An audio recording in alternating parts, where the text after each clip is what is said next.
Kalau saudara sedang merencanakan sesuatu yang besar, pasti ada penghalang besar untuk menghalangi saudara menggapai dan mewujudkan impian saudara.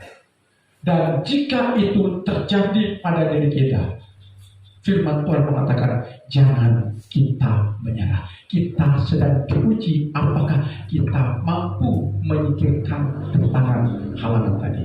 Kalau kita kuat, kita mampu menyingkirkan halangan itu, maka kita akan melihat sebuah pahala besar menanti kita, dan itu akan menjadi bagian kita, saudara-saudara. Saya ingin sentil dengan anak muda yang hadir hari ini, manfaatkan waktu saudara ketika masih muda dengan semaksimal mungkin. Kenapa saya katakan demikian? Walaupun penuh dengan tekanan, mungkin tidak ada dukungan dari keluarga kita, mungkin perekonomian keluarga kita tidak mendukung cita-cita dan rencana kita, mungkin juga pendidikan kita, keahlian kita, skill kita tidak mendukung. Firman Tuhan mengingatkan kita, jangan kita menyerah kepada keadaan. Teruslah berbuat sesuatu untuk mewujudkan mimpi saudara, sehingga ketika saudara tua nanti, saudara tinggal menikmati hasilnya. Katakan amin. Tapi kalau di masa muda ini banyak waktu kita buang dengan sia-sia. Pada masa muda ini kita masih kuat, tenaga kita masih kuat, pikiran kita masih fresh. Tapi kalau kita gunakan, tidak kita gunakan dengan maksimal, nanti tiba saatnya di masa tua, saudara akan mengalami hal yang sangat menyusahkan. Bisa saja untuk mencari sesuatu nasi, ya, dengan baik-baik, untuk mencari sesuatu nasi, kita harus bekerja keras dalam kerentaan kita. Kenapa itu terjadi?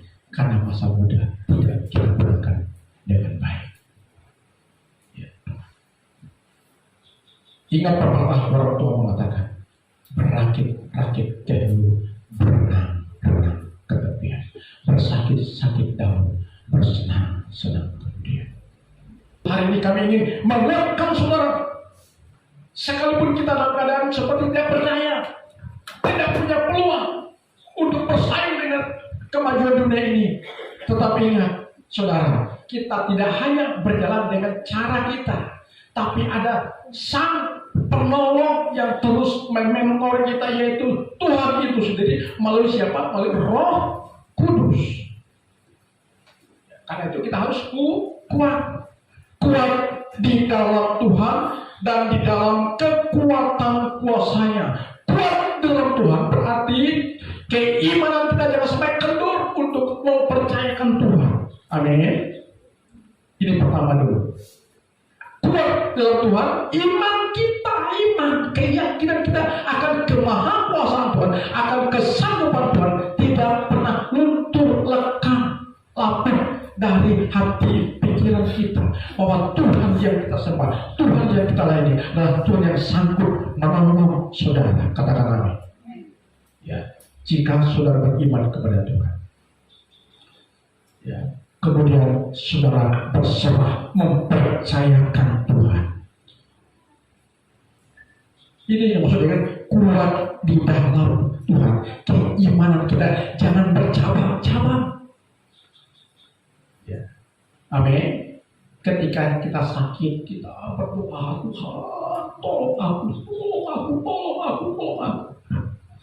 Setelah kita enak, di zona nyaman, lupakan Tuhan.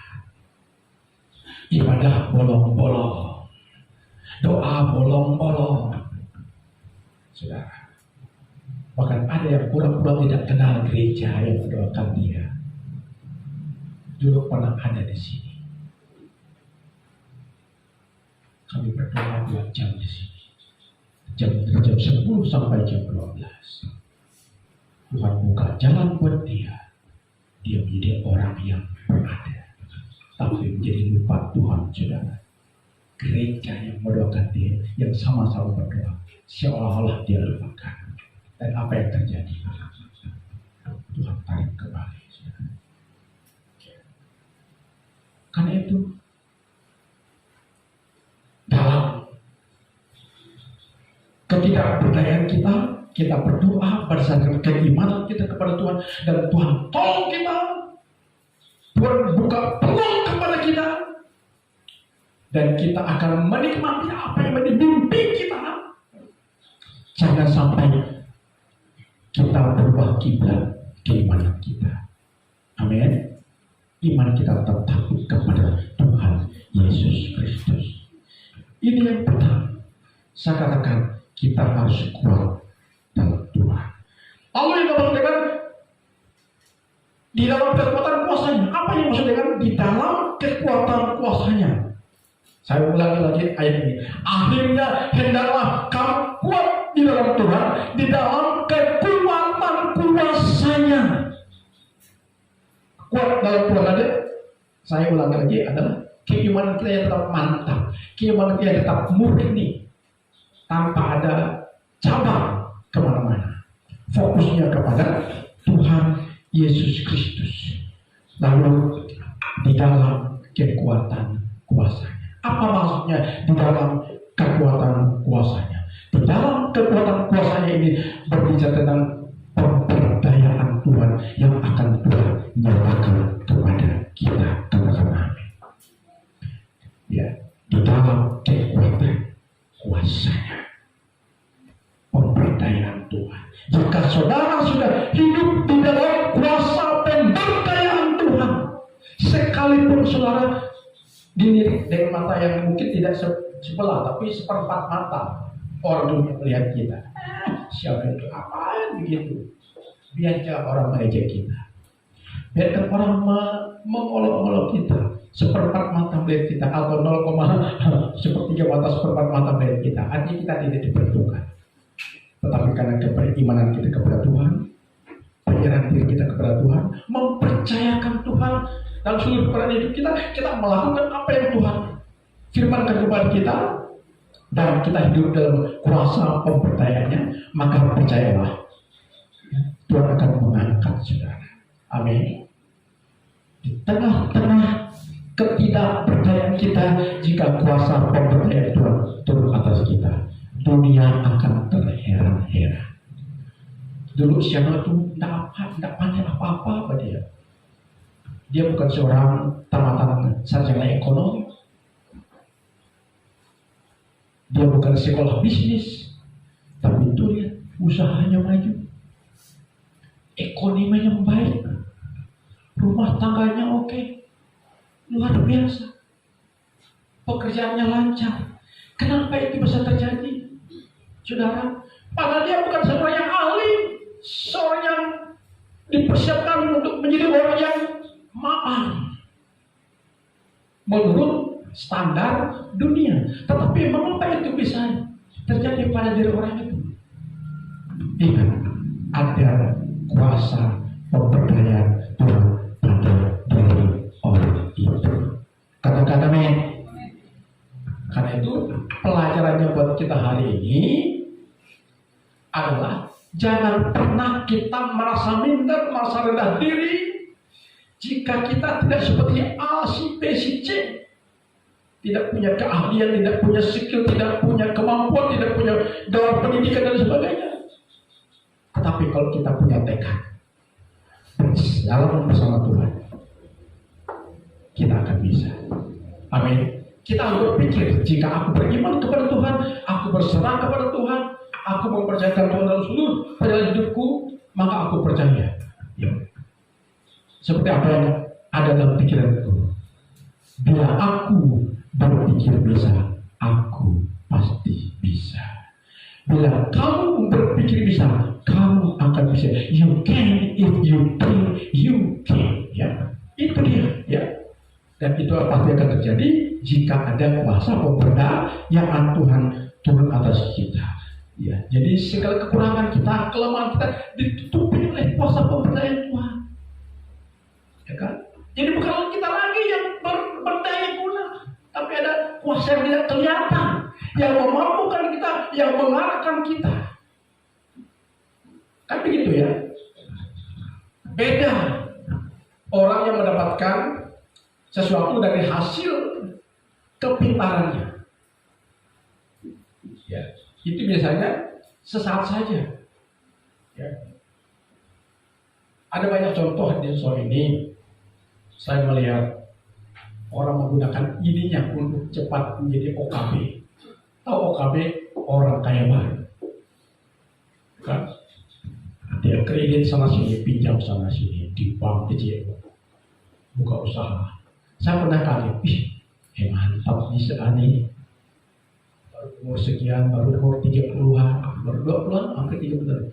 Sudah begini tokonya usaha. Kita bisa berpikir. Lama berpikir, ini ada yang tak beres nih. Selidik punya, ternyata dia punya pinjaman di JU, pinjaman di bank. Gak agunannya pakai rumah warisan, saudara. Apa yang terjadi? Habis juga kan? Kenapa itu terjadi? Pakai akal, kekuatan manusiawinya. Padahal dia orang Kristen. Saudara, ingat ya. Itu sebabnya Tuhan mengatakan, terkutuklah manusia yang mengandalkan manusia. Kalau saya di dalam Yeremia berapa tuh? Lupa saya. Terkutuklah orang yang mengandalkan manusia, yang hatinya menjauh dari Tuhan. Ya.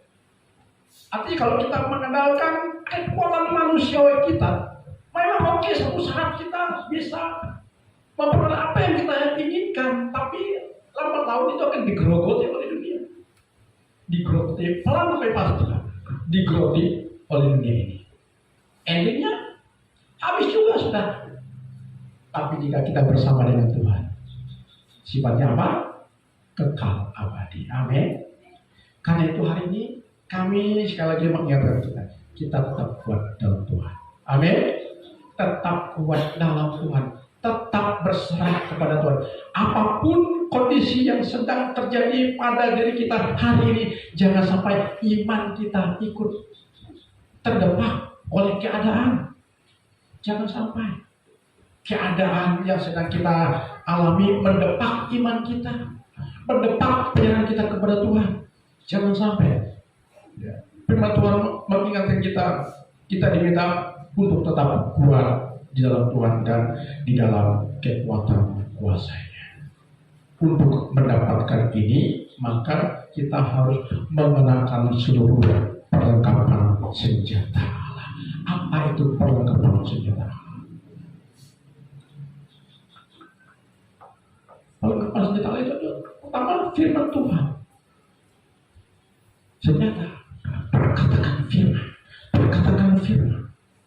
Ketika Yesus dicobai oleh iblis di padang gurun, di gunung, di Bukit Jeriko, saya pernah mampir ke kota Jeriko dan saya sempat berfoto di latar belakang bukit percobaan. Ketika iblis dicobai ketika Yesus maksudnya dicobai oleh iblis, apa Yesus lakukan? Yesus berdoa belah teknik, pergi. Tapi yang Yesus lakukan apa? Dia berkatakan firman. Ada tertulis kata Yesus, artinya firman Tuhan mengatakan, engkau jangan mencobai Tuhan Allah. Iblis cobain lagi dia, kalau memang betul engkau anak Allah yang maha tinggi. Coba, ini aku tahu engkau sedang lapar, karena engkau baru saja menyelesaikan puasamu selama 40 hari 40 malam. Coba nih, kalau benar engkau anak Allah nih, bawa batu ini, kau jadikan roti untuk kau makan, hilangkan laparmu, kata iblis. Apa jawab Yesus? Yesus, saya lagi mengutip firman Tuhan. Ada tertulis, manusia hidup bukan semata-mata dari roti, dari nasi atau makanan, tapi juga dari setiap firman yang keluar dari mulut Tuhan. Artinya, perlengkapan senjata Allah yang pertama adalah firman harus kita gunakan di saat-saat kita mengalami tekanan, ujian, cobaan hidup, kita jangan abai akan firman Tuhan. Amin. Yang kedua, doa. Jelas.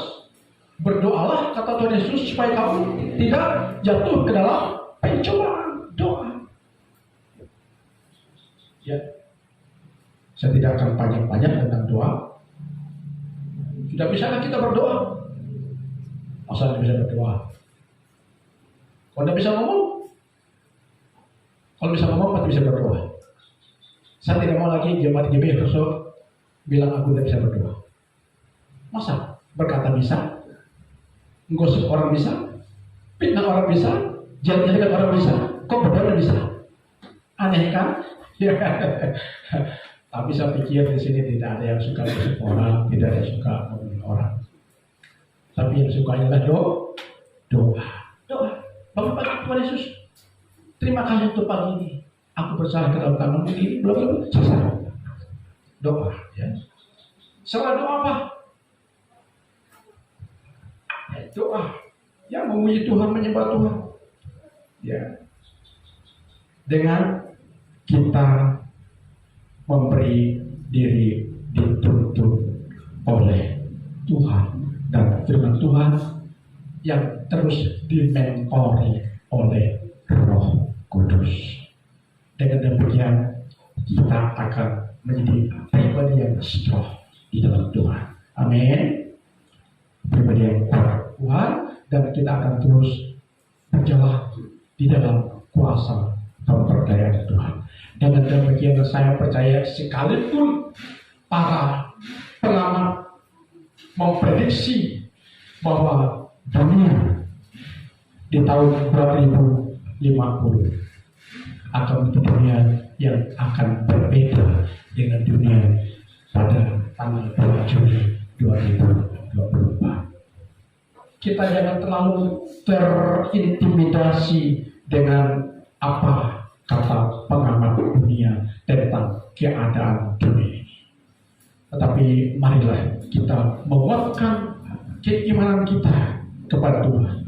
Yang jelas, orang yang mengandalkan Tuhan, dia akan terus diperbaharui keimanannya, kekuatannya, kuasa pemberdayaannya turun atas kita, dan hidup kita sudah ada di dalam jaminan Tuhan.